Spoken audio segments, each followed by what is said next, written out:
Assalamualaikum warahmatullahi wabarakatuh. Perkenalkan, nama saya Saskia Amanda, NPM 224111113 dari kelas Manajemen 22A. Di sini saya akan menjelaskan materi tentang manajemen piutang. Definisi piutang. Piutang adalah klaim sejumlah uang, barang, atau jasa kepada pelanggan atau pihak-pihak lain yang timbul karena adanya transaksi penjualan yang dilakukan secara kredit. Piutang terjadi karena penjualan barang dan jasa tersebut dilakukan secara kredit yang umumnya dilakukan dengan tujuan untuk memperbesar penjualan. Piutang merupakan elemen modal kerja yang juga selalu dalam keadaan berputar secara terus-menerus dalam rantai perputaran modal kerja. Dalam keadaan normal, piutang mempunyai tingkat likuiditas yang tinggi daripada persediaan karena perputaran piutang ke kas hanya mempunyai satu langkah saja agar dapat menjadi uang tunai. Piutang menjadi tuntutan atau klaim antara pihak yang akan memperoleh pembayaran dengan pihak yang akan membayar kewajibannya. Pengelolaan piutang secara efisien sangat diperlukan karena akan berpengaruh langsung terhadap keuangan perusahaan, akan membuat piutang menjadi bagian yang harus ditangani secara seksama. Jenis-jenis piutang. Piutang usaha atau account receivable. Pengertian piutang usaha atau dagang adalah suatu jumlah pembelian kredit dari pelanggan. Ini timbul sebagai akibat dari penjualan barang atau jasa.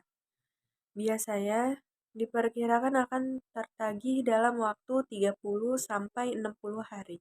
Secara umum, jenis piutang ini merupakan yang terbesar yang dimiliki usaha atau dagang.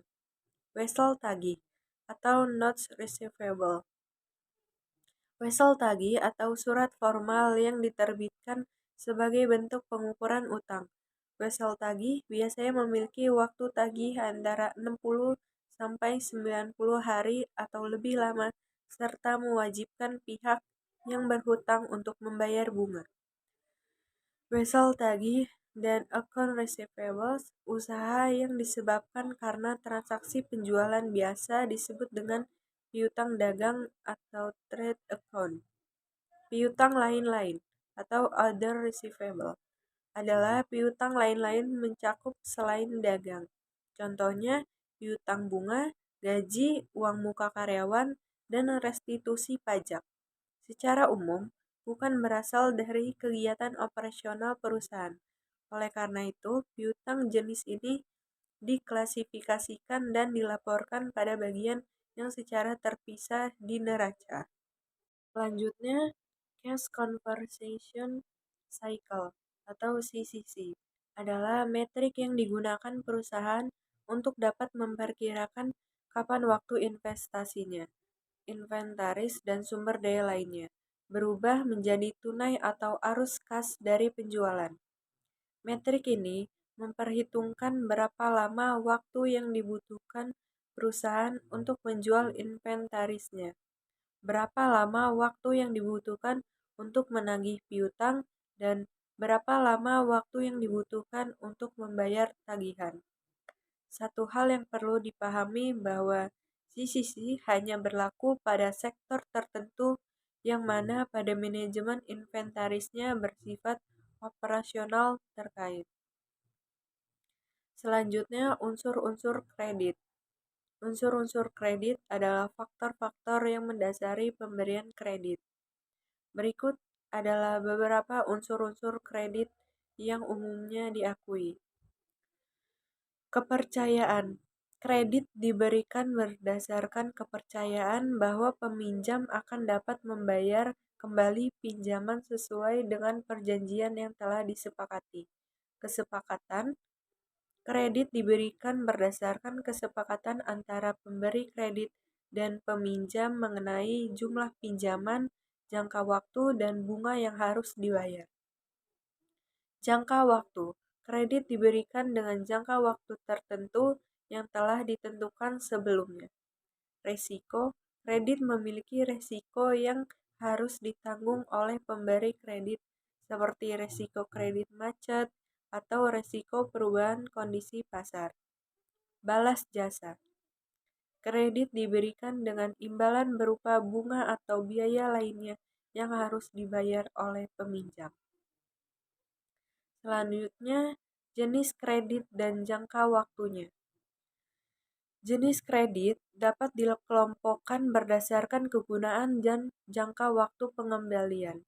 Berikut adalah beberapa jenis kredit berdasarkan jangka waktu pengembalian. 1. Kredit jangka pendek. Kredit jenis ini memiliki jangka waktu peminjaman kurang dari 1 tahun. Kredit jangka pendek biasanya digunakan untuk keperluan modal kerja atau kegiatan yang menguntungkan dalam waktu singkat, seperti kredit pertanian. 2. Kredit jangka menengah. Kredit jenis ini memiliki jangka waktu pengembalian antara 1 hingga 3 tahun. Kredit jangka menengah sering digunakan untuk membantu usaha kecil dan menengah atau UMKM di bawah 100 juta. 3. Kredit jangka panjang. Kredit jenis ini memiliki jangka waktu pengembalian lebih dari 3 tahun atau 5 tahun. Kredit jangka panjang sering digunakan untuk pembiayaan usaha industri, pembelian rumah, atau kendaraan.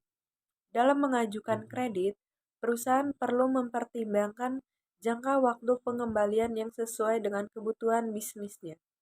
Perusahaan juga perlu memperhatikan persyaratan dan ketentuan yang ditetapkan oleh bank atau lembaga keuangan yang memberikan kredit. Selanjutnya, penilaian kredit. Penilaian kredit adalah proses penilaian resiko terkait dengan pemberian pinjaman kepada organisasi atau peminjam. Berikut adalah beberapa hal yang perlu diperhatikan dalam penilaian kredit. 1. Tujuan.